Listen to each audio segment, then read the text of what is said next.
Então, pessoal, aqui a gente vai começar uma nova unidade, unidade 3, onde a gente vai estudar esse conceito aqui, um outro conceito importante da álgebra linear, que é o conceito de transformação linear. Então, a gente vai ver o que é uma transformação linear, vamos ver as propriedades básicas, estudar mais alguns elementos relacionados à transformação linear, que é esse conceito de núcleo e imagem. Núcleo e imagem de uma transformação linear. Então, teremos alguns exemplos, exercícios também, e é conteúdo do capítulo 8 do livro texto. Então, o que é uma transformação linear?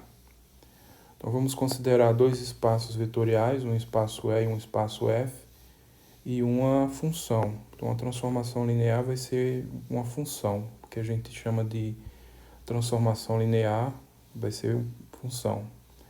Então, é uma função que a cada vetor do espaço E associa um vetor W do espaço F. Então, W é a imagem do vetor V pela U.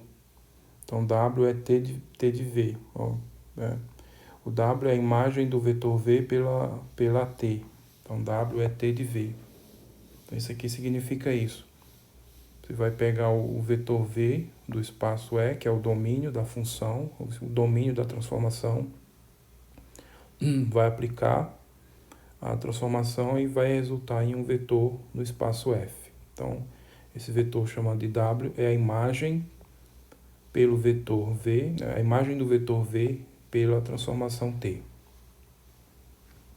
Então, dizemos que T é uma transformação linear de E em F, né, dos espaços do espaço E no espaço F, se vale o seguinte: primeiro, o item I, para cada vetor E do espaço E, cada vetor V do espaço E, vetor do domínio, e cada escalar alfa de R, T de alfa vezes V é alfa vezes T de V. Então, o que a gente diz assim, que alfa sai fora da transformação.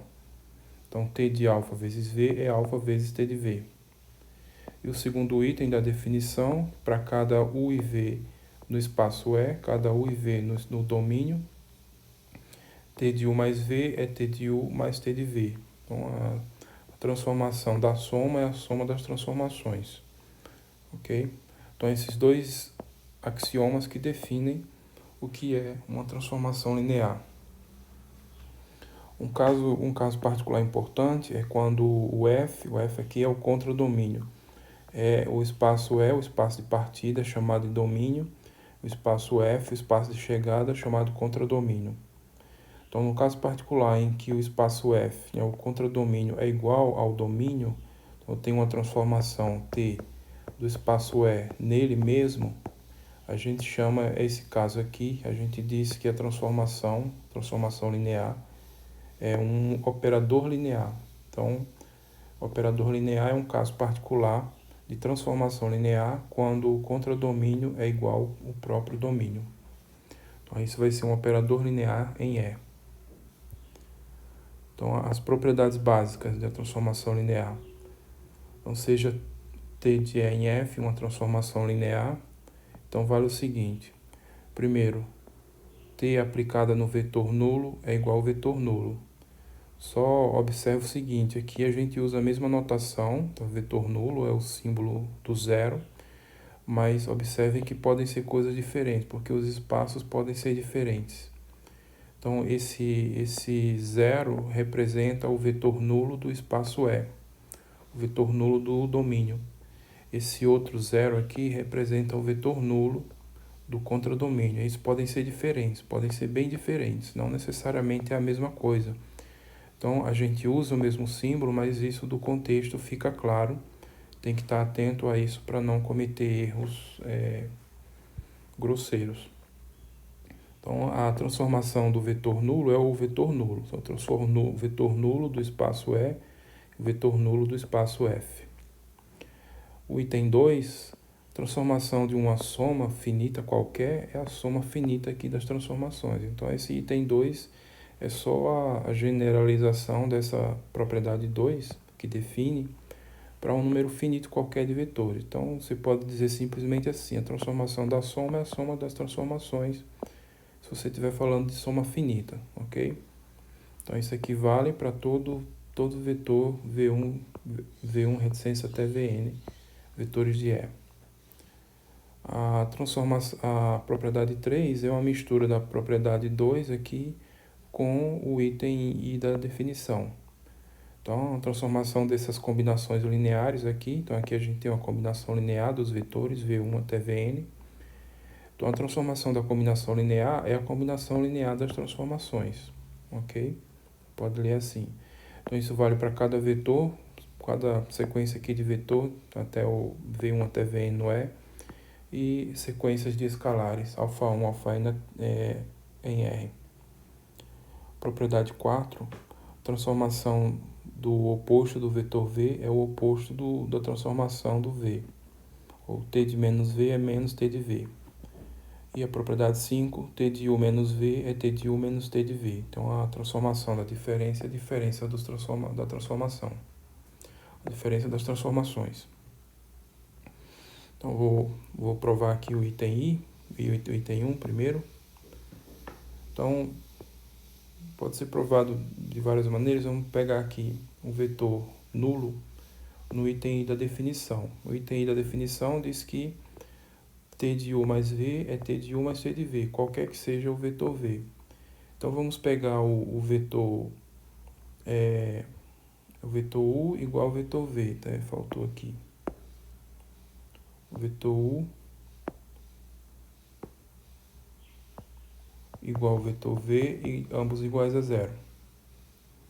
Então, a gente vai pegar o vetor U aqui e o vetor V pode ser quaisquer. Então, a gente pode pegar o vetor nulo. Aí vamos aplicar. Então, 0 mais 0 vai dar 0. Aqui vai ficar T de 0 é igual a T de 0 mais T de 0. Então, fazendo isso, a gente vai ter o seguinte. T de 0, por que T de 0? É o T da soma. Então, T de 0 é T de 0 mais 0. Aí, usando o item 2 da definição, fica T de 0 mais T de 0. Tá? Então, simplificando aqui, vai ter T de 0, simplifica, e aqui vai dar 0. O vetor nulo, tá? Então, T aplicado no 0 é o vetor nulo. Então, T aplicado no vetor nulo do espaço E é o vetor nulo do espaço F. Então, a gente fala T de 0 igual a 0, mas com cuidado. Tem que estar atento a isso. Primeiro, não é um número 0 necessariamente. Não necessariamente é um número 0, mas sim um vetor nulo. E segundo, aqui é o vetor nulo do espaço E, do domínio, e aqui é o vetor nulo do contradomínio. Então, a gente fala assim, T de 0 igual a 0, mas fica claro o que está se falando.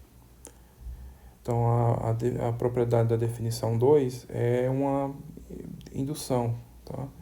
Então, isso aqui segue por indução finita a partir do item 2. O item 2 não precisa provar. O item 2 é o axioma da definição. Então, isso aqui você assume como sendo verdadeiro. Então, isso aqui vale para quaisquer pares de vetores.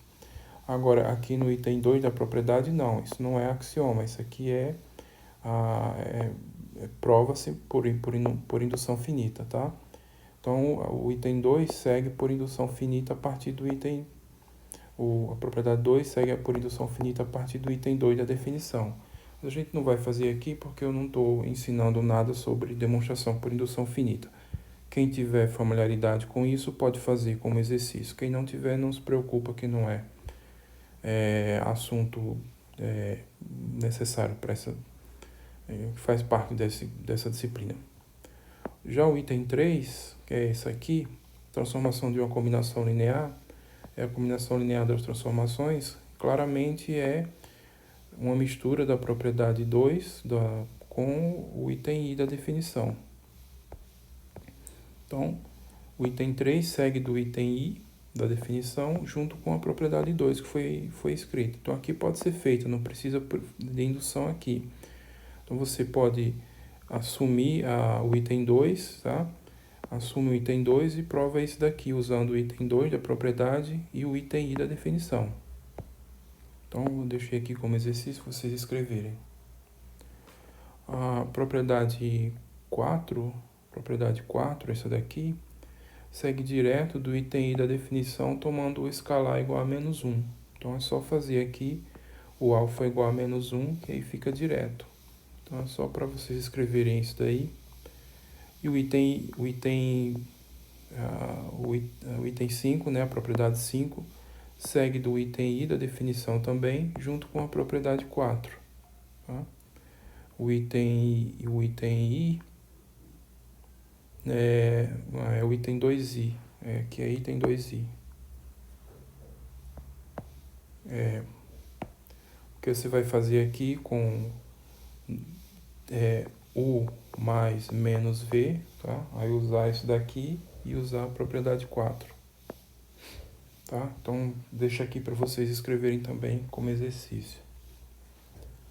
Em seguida esse teorema, então seja BV1 reticências até Vn, uma base para o espaço vetorial E. W1 reticências até Wn, vetores quaisquer. Não necessariamente isso aqui forma uma base. Podem inclusive ser todos iguais. Então, os V's formam uma base, estão numa base, mas os W's não. Podem ser quaisquer vetores, podendo até serem todos iguais. Então, isso aqui é uma base do espaço E, e esses W são vetores do espaço F. Então, existe uma única transformação linear T de E em F, tal que vale isso. T de V1 é o vetor W1, reticências, T de Vn é o vetor Wn.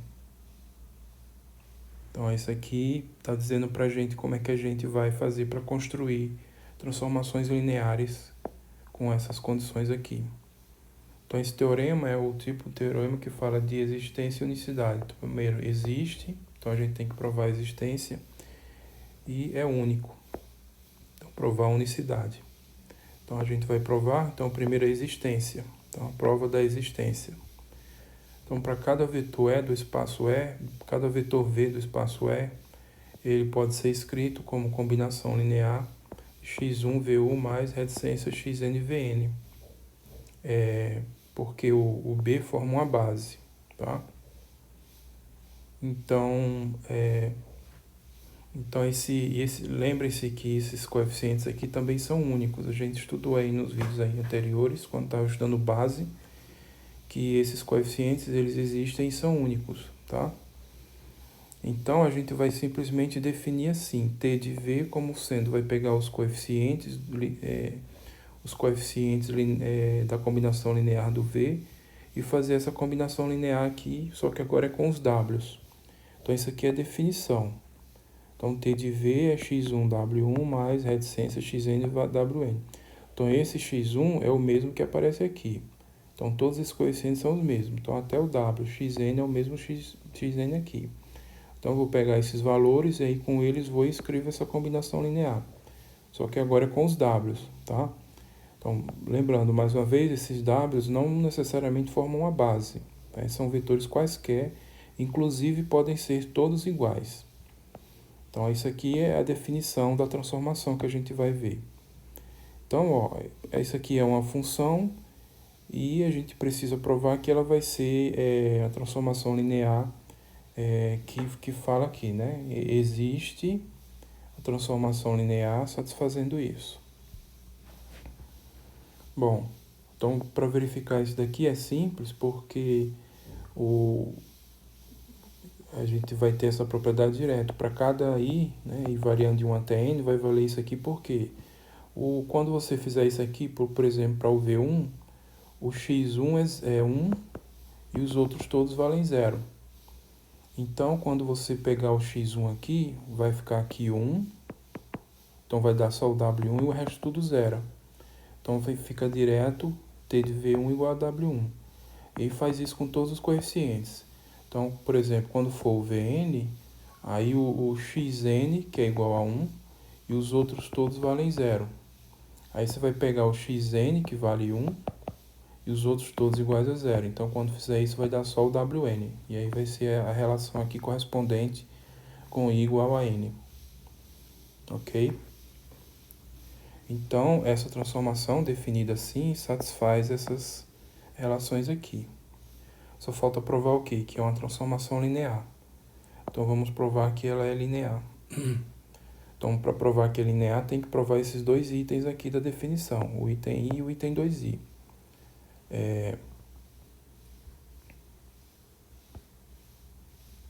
Então vamos provar isso. Então seja alfa um número real qualquer, V, um vetor aqui dado pela respectiva combinação linear com os vetores da base. Então T de alfa V vai ser T de alfa que multiplica a combinação linear.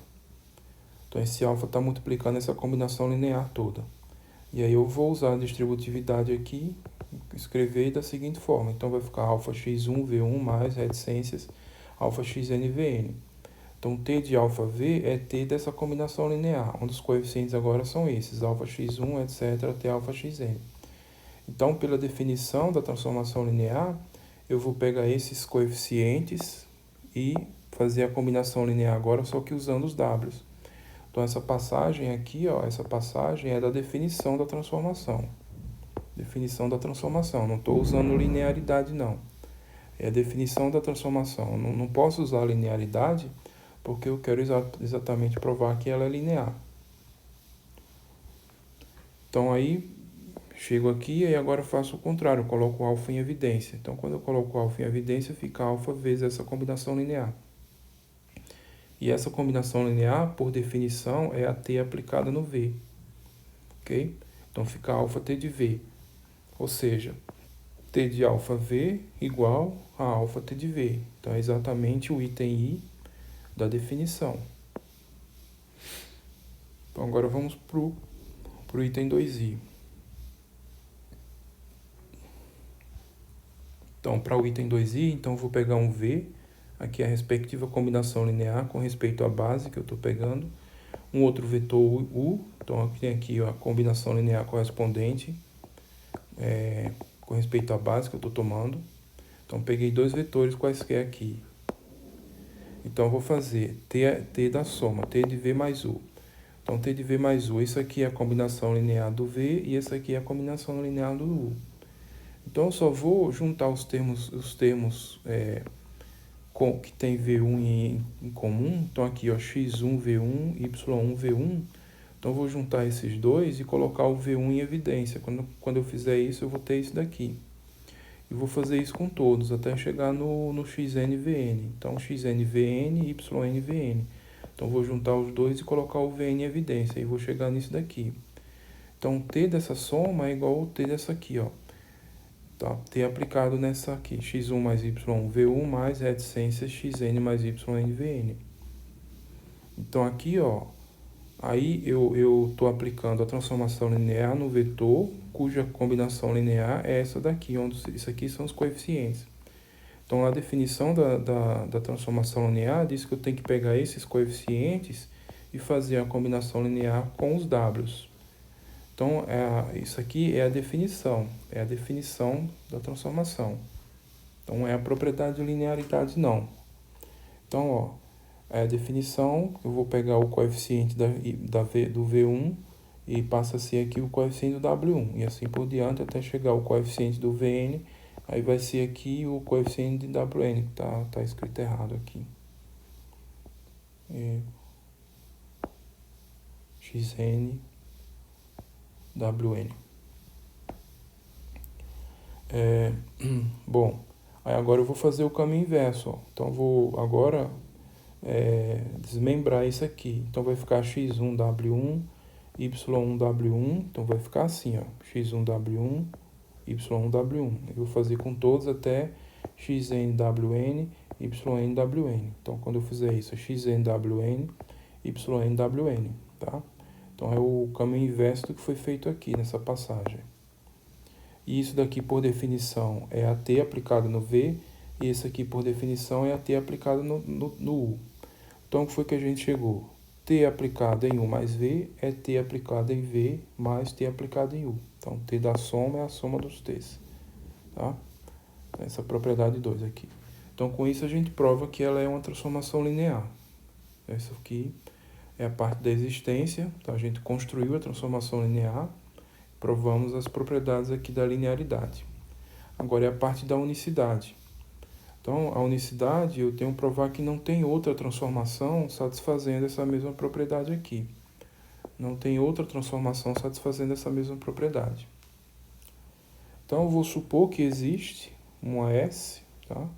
Então, seja S uma transformação linear de E em F. Então, seja F supostamente aqui outra transformação linear, tal que S de V1 W1 igual a S de Vn Wn. Por quê? Eu quero outra transformação satisfazendo a mesma propriedade da T. A T eu já sei que existe, eu quero outra agora. Eu vou ver o que acontecer. Eu vou ver o que vai acontecer. Na verdade, a gente vai ver que a S é a própria T. Então, para cada V, a combinação linear aqui do V, x1v1 mais xnvn, no espaço E, vale o quê? Então, S aplicada em V é S disso aqui. Como S é linear, então eu tenho isso daqui. Então, aqui eu estou usando essa propriedade aqui, ó.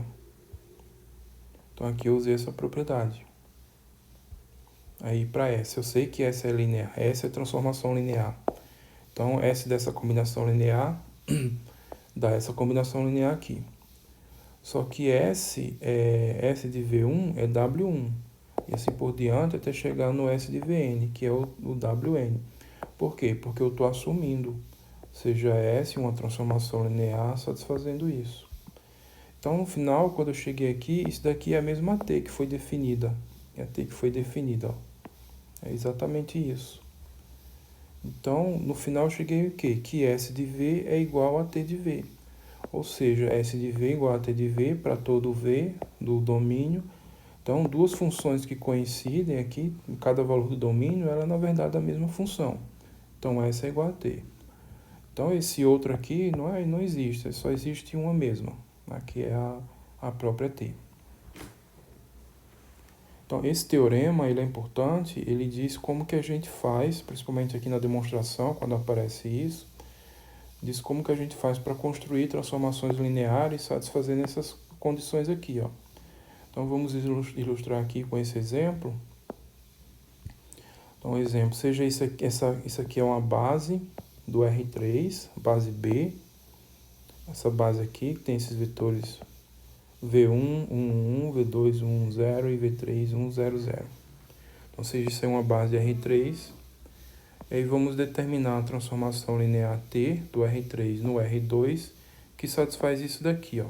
T de V1 é o vetor 1, 0. T de V2 é o vetor 2, menos 1.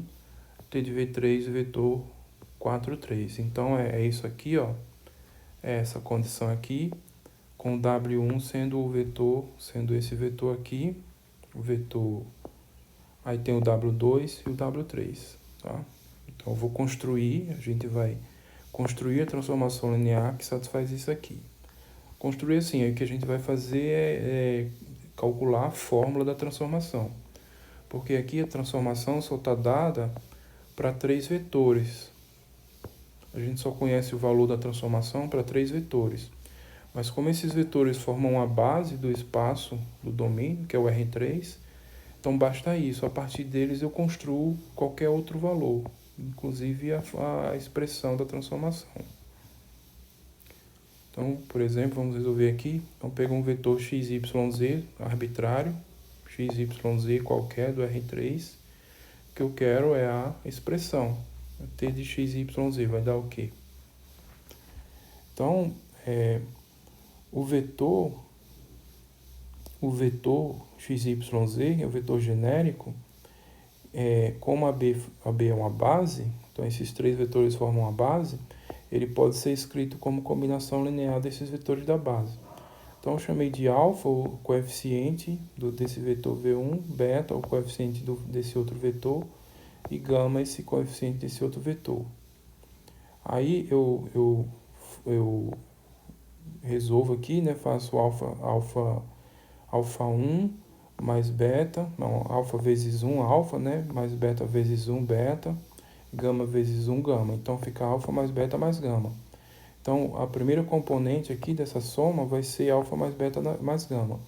Tem que ser igual à primeira componente aqui, tem que ser igual a x. Então, a segunda componente vai ficar alfa mais beta mais 0. Então, fica só alfa mais beta. A segunda componente tem que ser igual à segunda componente aqui, que é y. A terceira vai ficar só alfa mais 0 mais 0. Então, fica só alfa. Então, alfa é igual a z. Alfa é a terceira componente dessa conta. tem que ser igual à terceira componente que está aqui, que é z. Então, daqui direto a gente tem z, tem alfa, né? Substituindo o alfa aqui, vai achar beta aqui, aí substituindo vai achar gama. Então, resolvendo um sistema bem simples, o coeficiente angular alfa que a gente queria calcular é quem? É z.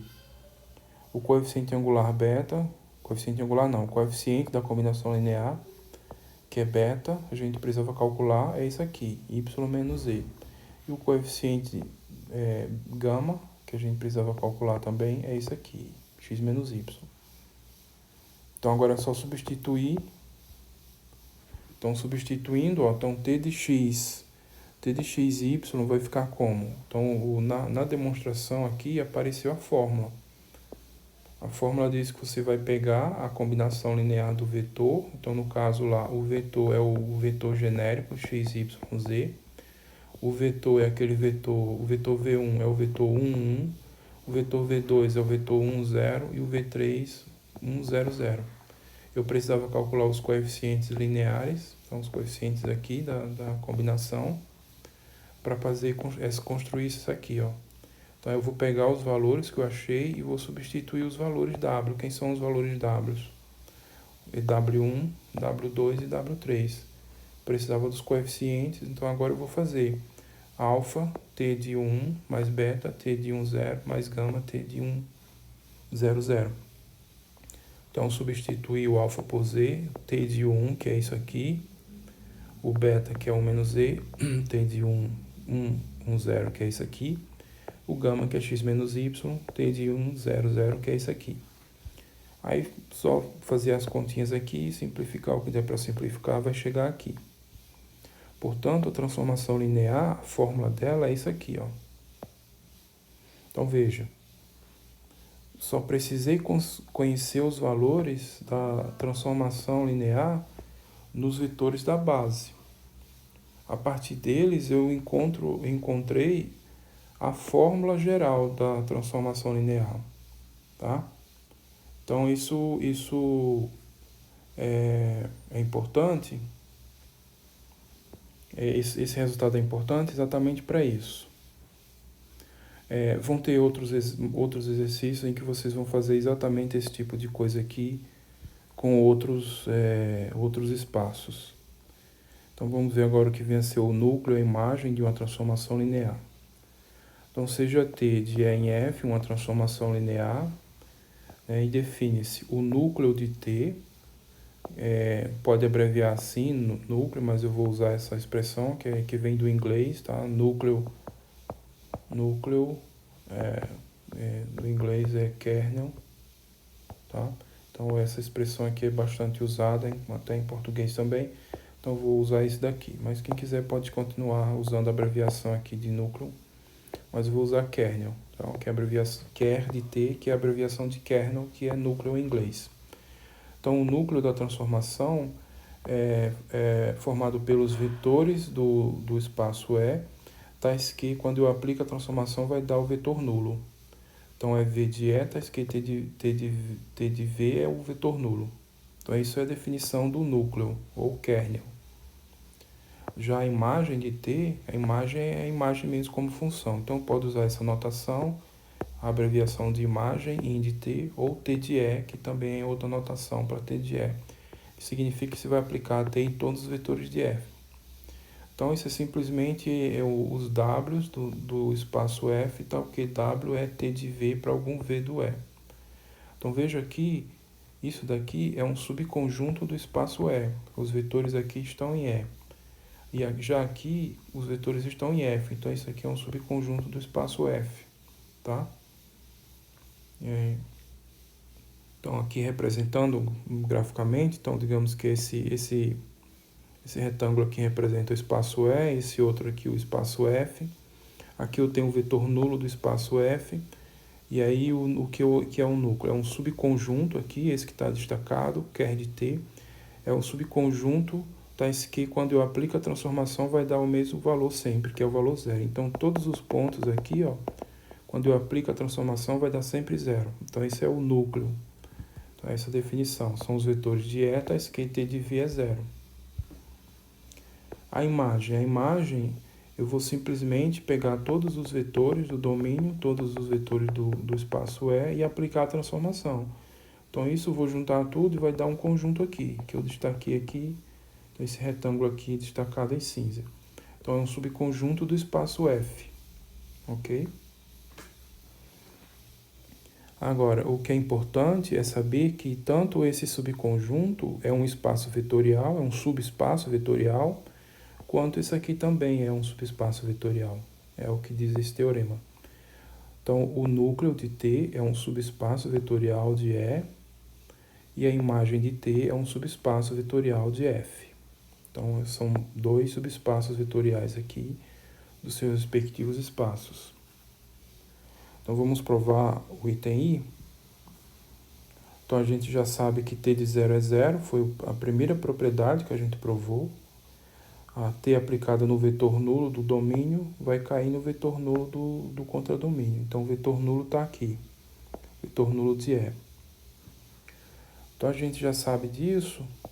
Então, o vetor nulo está no núcleo. Lembre-se, a gente quer provar que isso aqui é um subespaço vetorial. Como é que a gente prova que um subconjunto de um espaço vetorial é um subespaço? Que ele contém o vetor nulo, que ele é fechado para a soma de vetores e que ele é fechado também para multiplicação por escalar. Então, é isso que a gente vai provar.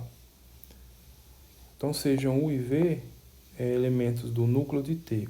Então, a gente vai mostrar que T de U mais V é T de U mais T de V, é igual a zero. T de U, isso aqui vale porque é linear, vai dar zero.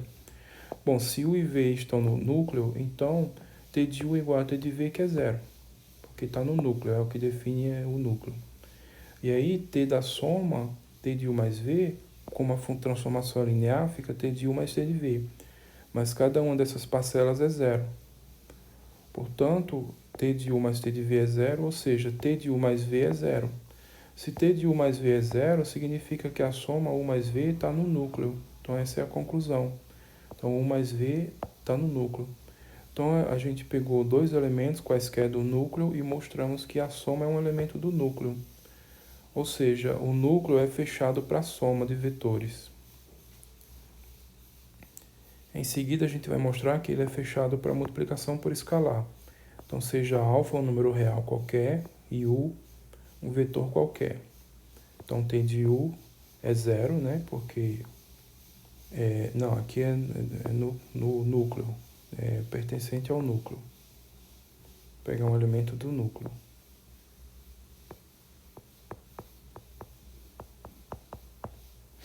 Então, pego um elemento qualquer do núcleo. U é um elemento do núcleo. Então, T de U é zero. Então, eu quero mostrar que alfa vezes U também é zero. Então, é um elemento do núcleo. Vale aqui, né, direto do axioma, T de alfa U é alfa vezes T de U. Mas como T de U está no núcleo, T de U é zero. E alfa vezes zero é zero. Né? Alfa vezes o vetor nulo é o vetor nulo. Ou seja, o alfa vezes U também está no núcleo. Então, o que foi que a gente fez? A gente pegou um escalar qualquer, um vetor U qualquer do núcleo e mostramos que a multiplicação, alfa vezes U, né, a multiplicação por escalar, é um elemento do núcleo. Portanto, o núcleo também é fechado para a multiplicação por escalar.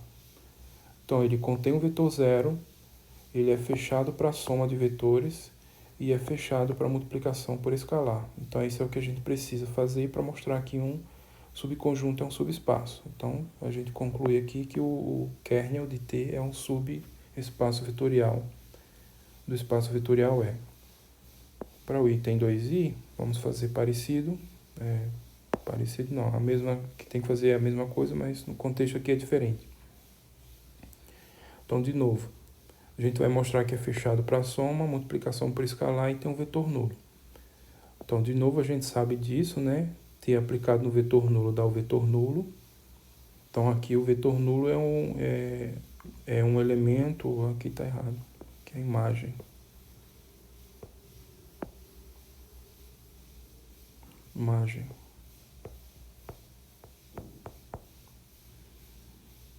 Então, vejam, esse vetor nulo aqui é o vetor nulo do espaço F, do domínio.